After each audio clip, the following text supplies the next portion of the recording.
Alejandro is asking, thanks for that. Have you heard of aphantasia, the inability to visualize? Is this a real thing or can everyone visualize? And I'm facing some blockage. How can we learn to visualize? Okay, so like I've recently made a video on why kids can astral project and adults have a harder time with it. One thing, I'm no doctor. If it's a physical condition with the body chemistry and stuff like that and nervous system, I can't completely say like, hey, this is a condition that can be cured and helped and stuff like that. But from my own personal point of view, I think it's a muscle. I think it's a muscle and everyone can do it. Maybe on a different level. Think of this. All of us, as we go through life, we find some places where we have more strengths than others. For example, I'm not good at math. I never liked it. It's not my subject. Physics, love it. Sports, yeah, I can engage. Massage, I'm really good at it. Gaming, I'm casual. So there are places where I have more interest, where I spend more time, and where I have more skills. And there are things that I do not like it. I'm not interested. I don't want to look at it. Like fashion, zero. Am I fashionable? No. Do I look great? I like myself enough. Do I need a fancy dress or fancy clothing? I don't care. Fancy car? I don't care. Like, I just find whatever's comfortable for me. So, like, you go through life and you look at yourself and you look at the strengths you have and some of the strengths you don't. It's like, you're freaking great at playing football, but you're not going to be an NBA player. So, you can go to the court or you can go and, like, out and you can throw the ball. You can get some points, but you're not going to play in NBA. You can do it casually because you like to, but you're not going to be a pro. It's not your thing. You're just like your body, your physique, um, the way life works. You can train, you can become better, but you're not going to reach that spot. I think having enough self-awareness where we look at ourselves and understand how we work and look at, okay, we have some strengths here and there. Other things, we might have interest, but it's just not working for us. That's okay. You can still do that thing, but don't assume that you're going to become a pro. You could, but the thing, like being realistic about it. So when we look at visuals, keeping that in mind, some people can have crazy visuals where it's freaking real. They close their eyes or even have it open and they're just going to visualize a fantasy world and it's as real as can be, detailed in every possible way. Other people might have no visuals at all, but it's a muscle. They're trying to use it. And once in a while, they get a glimpse, they get a picture, okay? The picture comes up and it disappears. You have it for a few seconds, you see some details, and it's gone. But it's there. It's not fully blocked. It's not like, okay, whether I try or not, it's a complete darkness and stuff like that. So we have to look at variations. Some people already have strength in that. Others, they can do it, but it's a muscle that they have to practice, work, and use it every single day. With that in mind, while I believe that everyone can use it, we have to look at some of the blockages. Think of this, camera film. You have frame by frame by frame, like the old cameras, or like even like some of them might have it today. You take a photo, you take plenty of them, then you take the roll out, you look through, and you can see the photo. So now you have one, and you can see through, and you can see the picture clearly. Great. What happens when you add two together, one next to each other, and it becomes like an overlay? Well, you can still sort of make it out, but now one after another, layer after layer, you can't see through. All of a sudden, it's a bit too much, just too dark, too thick, too intense. A lot of people will assume that they do not have visuals, but here's the thing: you do, but you see so much that it's overwhelming, too thick, and it's blocked. A lot of people have access to other worlds, to other aspects that they have, to beings out there, but it comes out now not necessarily in the visual way, but you become clairaudient, telepathically hearing stuff, and just information comes to you. Clairsentience, where you just have the knowingness. You don't need to read books. You ask yourself the question and you get the answer. It's all within. You just dig it out. Some people will have the skill of seeing stuff, But you might have that thick layer after layer after layer to the point where it's too much. You have the knowingness. You just don't see through it. So some people will have too many layers of realities out there to where the visuals feel blocked. It's not blocked, you're seeing too much. And the way you process information, and you can look at it yourself, like it happens even subconsciously. A lot of people in conversations talk, and yeah, I see what you mean. I see what you mean. I hear ya. So the way we acknowledge people, the way we act, we have to become self-aware, because unknowingly we will say what our strength is. Yeah, I know what you mean. You have the knowingness, clairsentience. You see stuff, you perceive stuff, and that's your strength. So sometimes that comes out from the background where, yeah, like it's happening. But for others, it might be harder. So like different skills. If we're not looking at the overlays, depending on where we are in life, some people will have hardships in a way where you decided to come here for a reason, and there's a thing you want to do. Whether you're learning, whether you're here to help out someone, not necessarily you don't have to save humanity. Everyone has different goals.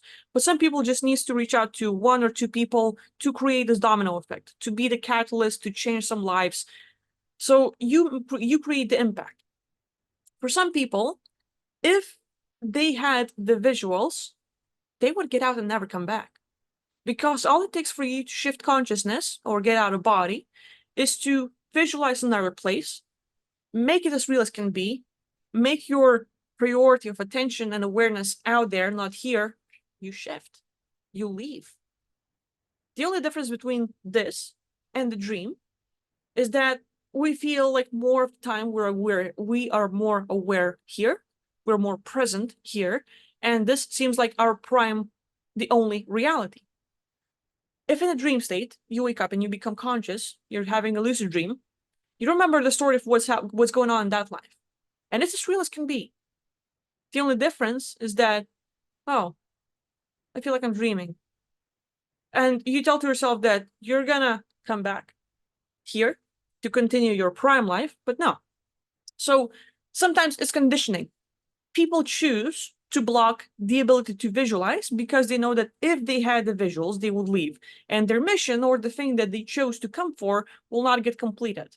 It doesn't have to be, I'll tell you that, just because before coming here, some of you maybe have decided that I'm coming here to share information. I'm coming here to teach. I'm coming here to help out. I'm coming here to heal. I'm coming here to learn. Whatever was the reason for coming here, you can change your mind. It is not karma. It is not a decision for life. It is not fate. It is not purpose. You look around and it's like, oh, I see. Well, that's the experience. Let's get out. No one's holding you by the leash. Only you are. So it's your choice. But for some reason, a lot of people don't look at that possibility, and we're gonna go into it later, because like while a lot of people are looking into that freedom of getting out, the escapism, and a lot of realities being free of any rules, people still need structure to survive and to live properly, to avoid chaos. Anyway, going with it, a lot of people will block their visuals just so that they could continue their mission. And that was like a core decision or a soul agreement or something that's gonna keep them grounded, and they will have to work through it. So one of the reasons, again, why you might not have visuals. While there might be too many overlays of the lives you see, while there might be decisions that, hey, you should not look because you're just gonna escape, whether you choose to leave or more like escapism, daydreaming. It's like this world is too much. You want to daydream, disconnect, and go to another reality. You just tune into that place, poof, and you're out. You daydream, and it's as real as can be, and you connect to that world, and it's just good. You're gonna escape. So there's that. Too much to confront. A lot of people have experienced hardships with their other aspects. Well, some might say it's past lives, well, some might say it's just other lives. Whatever way we look at it, there are traumatic experiences where it's too much. Imagine going on the dark side of the internet and seeing some videos that live leaks, I don't know what it's called, but even Reddit has the 50-50 thing and stuff, where you might see videos that can traumatize you. And you look at people doing stuff, and even YouTube, like idiots on the road or something like that, where people do stuff and they mess up and they get into the vegetative state, they lose their limbs, animals get killed, something gory and nasty happens, and everyone has their tolerance level. Well, past lives or other aspects experience stuff that might be a bit too much as a trigger to where you do not want to see it or feel it anymore, and you just want to disconnect. And you're just, wow, I don't want to see it. So you telling stuff to yourself, you program yourself, you condition yourself that, yep, I want to see, I don't want to see that stuff. You disconnect your visuals yourself. It's self-sabotage, self-protection, your survival mechanism. But some people have access to their past lives, has access to the other aspects, has access to what has happened. And it's great when we can remember details that will be helpful, but when it's traumatic, and usually people will remember and focus more on the negative, just our nature. How many of you are every day happy about life? And how many of you every day will focus on the shit that has happened to you? When I was a kid, this thing has happened to me, and now I'm conditioned by that. When we look at those stories and our experience, we focus on the negative more. So our consciousness, more naturally, all of those experiences that has built up, we will be more keen to looking at the negative rather than the positive. Are you interested more in your birthday party of your past life, or a massive war where tons of people got slaughtered, but you were a warrior, you were psionic, you were doing shit, you were important, and you're like, yeah, suffering, torture, but I was great. Interesting, let's look at that, because who cares about eating cake and candles? Yay, birthday party. Not that many people will want to know about the birthday party. They will be interested in war. So your consciousness might have just too much to confront, to where you do not want to remember that stuff. You do not want to look at it. There are tons of factors why people shut off their visuals. Agreements, decisions, past lives, other aspects, traumas, overlays, too much to confront. Imagine if you had visuals and now you start seeing stuff around yourself. Physical life, normal, your room, your surroundings, great. Boom, an entity pops up. Creepy face right in front of you, scares the hell out of you. Imagine if some freaky ghost just flied through the wall and came closer to you. It would freak you out. You would not want to experience that. It's fun and games when we're like, yeah, I'm just sitting here talking to you, and here's this entity coming to my room, and we talk and they leave. It's great when it happens like that. In the moment, people find themselves crapping their pants and losing their shit and not being able to focus or use their consciousness. Like, okay, there's an entity. Let's talk. Like, so what the fuck is going on? Jesus Christ! Like, people will have different reactions. So when we look at it, if people had visuals, depending on what they're experiencing in life, depending on their interest, all of these experiences will even block us. We do not want to see that stuff.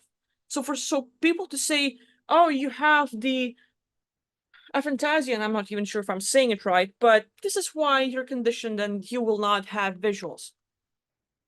It's not the only reason. It's not the only thing we should focus on. It is a muscle people can use. It's a muscle that we can work on, but we have to look at the reasons why we might not have the visuals. That's what Joe Biden does on a regular basis. Oh my god, that is so true though. Yeah, so anyway, yeah, good question. Good question. How can one learn to visualize? Let's with all that stuff, we'll do more readings. I'm just gonna answer this a bit more. With all the stuff I just mentioned, traumas, too much to confront and stuff like that, I think this awareness and doing inner work on ourselves is really important. One, there's going to be plenty of decisions we have made in past life where we're trying to ignore all this stuff. So we have to look at our decisions and just basically change the story we tell ourselves. It's like having a certain mindset about a group of people, or like, yeah, this world sucks. With all the stuff you've seen, you have this mindset that this world sucks. It's hell. It's really hard living here, based on your own personal experience. But can you today or next day go out and try to have an absolutely great day, no matter what's going on around you, no matter the possible illegal immigrants or things that might trigger you? You go there, have an absolutely amazing day, and say, this world is amazing. this world is great. For a lot of people, based on the stuff that has happened to you in past, as in from the birth up until now, based on your experience, based on your belief systems, based on your values, we will have a story about life. That story will be repetitive, and it creates patterns. It creates our characteristics. It creates our personality and how we view the world. At any moment in time, you can say, everything I've been experiencing, my mindset and my belief about it, it is just a story that I believe in, that I live by. From now on, I choose to change it. From now on, what you look for is what you find. And if you constantly, every day, go out and try to look for the positive, try to find like, oh, look, today I'm learning again. Today I'm healing. Today I'm getting better. Today, like, you just create a new story, but you try to experience it. You work hard at it. A lot of people will have to work at this muscle to get rid of their old beliefs, an old story that is constantly saying, I can't visualize. Every time I try to close my eyes, I can't see stuff. Yeah. And if you keep telling yourself that, you will keep on creating the reality. How about you decide, from this moment on, I have visuals. Well, if I have visuals, what am I expecting? I'm expecting to see stuff, but I'm not seeing stuff. So you have to look at your belief systems, you have to look at your experience, and then, am I seeing stuff? Well, physically, yeah, right in front of me. I might see the room, I might see the microphone, I might see Aquila on the camera, I might see my Coco and stuff. So you are seeing, you have the visuals. When I close my eyes, I don't have the visuals. Yeah? Well, how about you look at the candle, you focus on one object for a while, you don't blink, then you close your eyes. Oh, well, yeah, there's a little light. So you do have visuals. You see something when you close your eyes. Well, yeah. Okay, let's go with that. It can be trained. Your conditioning changed. You had like, well, I close my eyes and it's complete darkness. It's pitch black. I don't see stuff. But now you've created the situation where you actually saw a little light. Your conditioning in your story changed just like that. Because you created the situation. You had the visual. So you can focus on something, you can change your story, you can change the experience, you can start creating new belief systems, new events, and just pretty much change your story. So with that, there are plenty of things. As regards visuals, we have to look at like, are we overstimulating our visuals? How much time do we spend looking at movies, video games, screens, blue light? Like, stay away from devices. Easy for me to say to, oh, just go to the nature, just go to the cottage house, spend some time in nature, spend a few days away from devices and technology. I can do that. I have the ability. I know plenty of people will not have that opportunity. Plenty of people will not be that lucky. Plenty of people will not have that situation. They can go for a walk. They can go to the park. Great. If that's a possibility, awesome. But other people, they won't be able to do it. But we have to look at it. How much time do we spend looking at devices, being surrounded by technology, being surrounded by the blue light, stuff like that? Can we disconnect? Our diet. Are we taking care of ourselves? Like food we eat, things we drink, stuff like that. Plenty. Working with your body chemistry, can you look at for supplements that will be helpful, that might help with your, like, let's say, melatonin or serotonin and other things that might trigger the visuals? Can you go with that? Spending time drawing. What that has to have in common? Well, one is working with your imagination. Second thing, you put a picture on the paper, you start drawing, you start creating, but you practice that you, with your consciousness and your intention in your hands, you are creating a picture, you're creating an image, not just drawing on your phone. That's one thing. Physically doing it. Using a stick to draw something in the sand, even if it's a stick figure, but you can do it. And it creates this conditioning in the consciousness that you, yourself, are doing stuff. So yeah, there's that. Tons of details of what can be done, but I'll wrap it up with this question. Alejandro, thank you for asking.